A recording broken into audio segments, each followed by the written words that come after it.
Hi అండి. అందరికీ నమస్కారం. Welcome to my channel. ఈ వీడియోలో ఏపీ ప్రభుత్వ ఉద్యోగ పెన్షనర్లకు పెండింగ్ బిల్లులు జమ అయ్యే తాజా సమాచారం గురించి వీడియోలో తెలుసుకుందాము.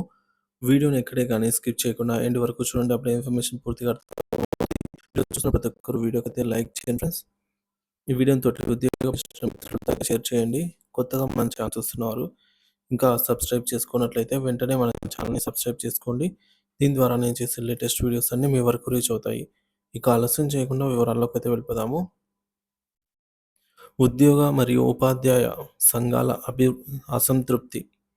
ముఖ్యమంత్రి చంద్రబాబు పాలనపై తీవ్ర విమర్శలు.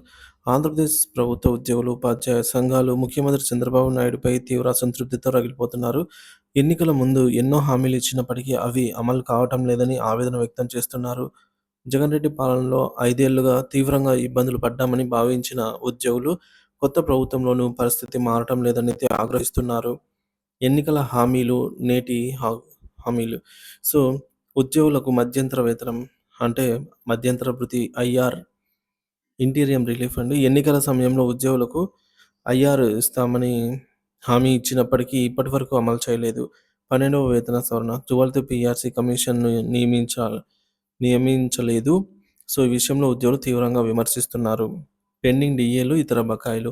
ఉద్యోగుల పెండింగ్ డీఏలు, జీపీఎఫ్, ఏపీజీఎల్ఐ, సరెండర్ లీవ్ బకాయిలు వీటిని వెంటనే చెల్లించాలని ఉద్యోగ సంఘాలు డిమాండ్ చేస్తున్నాయి. సో, దీనిపై ప్రభుత్వం మౌనం పాటిస్తూ వస్తోంది. ఈ మేరకు ఉద్యోగ సంఘాలు ముఖ్యమంత్రికి వినతి పత్రాన్ని ఇచ్చి నెలలు గడిచినా కూడా ఎలాంటి చర్యలు చేపట్టలేదు. ఉద్యోగ విరమణ వయసు పెంపు. ఉద్యోగుల రిటైర్మెంట్ వయసును 60-62 సంవత్సరాలకు పెంచాలనే కోరికను ప్రభుత్వం నిర్లక్ష్యం చేస్తోంది. 2004 సెప్టెంబర్ 1కి ముందు నియామకం పొందిన వారికి పాత పెన్షన్ విధానం ఓపీఎస్ అమలు చేయాలనే డిమాండ్ కూడా పెరుగుతోంది. Jagan Reddy OPS old pension స్కీమ్‌పై హామీ ఇచ్చి వెనక్కి తగ్గినట్టే చంద్రబాబు కూడా అదే విధంగా ఉద్యోగులను మోసం చేస్తున్నారనైతే వారు ఆగ్రహిస్తున్నారు. జీతాల చెల్లింపు నిర్లక్ష్య వైఖరి. జగన్ పాలనలో జీతాలు ఆలస్యంగా వచ్చేవని భావించిన ఉద్యోగులు చంద్రబాబు ప్రభుత్వం కూడా అదే విధంగా వ్యవహరిస్తోందని తీవ్ర అసంతృప్తితో ఉన్నారు. 31వ తేదీన పెన్షన్లు ఇళ్లకు వెళ్లి మరీ చెల్లిస్తున్న ప్రభుత్వం ఉద్యోగుల జీతాలు మాత్రం 10వ తేదీ వరకు ఆలస్యం చేస్తోందని విమర్శలు వెల్లువెత్తుతున్నాయి. ఉద్యోగుల సేవలను గుర్తించామని చంద్రబాబు ఎన్నికల ఫలితాల తర్వాత అన్నప్పటికీ వేతన విషయంలో ప్రభుత్వం తీరును చూసి ఉద్యోగులు నిరాశ చెందుతున్నారు. ఉపాధ్యాయుల కష్టాలు, పాలన మారని పరిస్థితులు, స్కూల్ మెర్జర్ మరియు టీచర్ల ఒత్తిడి. జగన్ ప్రభుత్వం తెచ్చిన +2 విధానం వల్ల ఉపాధ్యాయుల పని భారం మారింది. 5వ తరగతి వరకు ఉన్న ప్రాథమిక పాఠశాలలను హైస్కూల్లో విలీనం చేయడము, 11, 12 తరగతుల హైస్కూళ్ళల్లో చేర్చడం వల్ల ఒత్తిడి పెరిగింది. ఇప్పుడు మళ్ళీ స్కూల్ మోడల్ మారుస్తారని చెప్పడం వల్ల ఉపాధ్యాయులు మరింత అనిశ్చితిలో పడిపోయారు. టీచర్ల హోదా తగ్గింపు మరియు వేతన కోత భయం.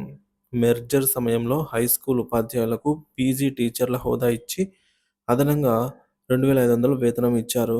ప్రస్తుతం మార్పులతో మళ్ళీ ఎలిమెంటరీ స్కూల్‌కు వెళ్ళిపోతే వారి హోదా తగ్గిపోయే ప్రమాదం ఉంది. ఈ మార్పుతో అదనంగా 2,500 వేతనం కూడా కోతకు గురయ్యే అవకాశం ఉందని ఉపాధ్యాయులు ఆందోళన వ్యక్తం చేస్తున్నారు. డీఎస్సీ టీచర్ బదిలీలు.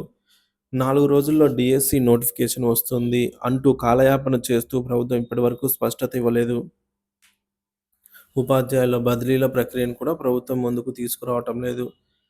ఇతర పాఠశాలలకు వెళ్ళాలనుకునే ఉపాధ్యాయులు తీవ్ర నిరాశలో అయితే ఉన్నారు. ఉద్యోగులపై కఠిన చర్యలు, ఒత్తిడి పెరుగుతున్న వాతావరణము. కొన్ని శాఖల్లో ఉద్యోగుల హాజరు పట్ల ప్రభుత్వం తీవ్రంగా వ్యవహరిస్తోంది. గ్రంథాలయాధికారులు రోజుకు 4 సార్లు డిజిటల్ అటెండెన్స్ వేయాలని బలోపేతం చేస్తున్నారు. 2 పూటల లైబ్రరీలు తెరవాల్సి ఉండటంతో పనిభారం పెరిగిందని గ్రంథాలయాధికారులు అసంతృప్తితో ఉన్నారు. ప్రభుత్వంపై పెరుగుతున్న వ్యతిరేకత. ఉద్యోగుల సమస్యలపై ముఖ్యమంత్రి భుజం తట్టి పంపడం తప్ప ఎటువంటి నిర్ణయం తీసుకోవడం లేదు. ప్రాథమిక పాఠశాలలను మూసివేసే యోచన జరుగుతోందని విద్యారంగంలో చర్చ మొదలైంది.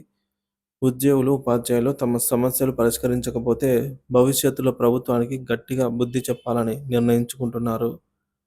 ప్రస్తుత పరిస్థితుల్లో ఉద్యోగుల, ఉపాధ్యాయుల అసంతృప్తి తీవ్ర స్థాయికి అయితే చేరింది. ప్రభుత్వం ఈ సమస్యను తక్షణమే పరిష్కరించకపోతే త్వరలోనే పెద్ద స్థాయిలో ఉద్యమాలు మొదలయ్యే అవకాశమూ ఉంది.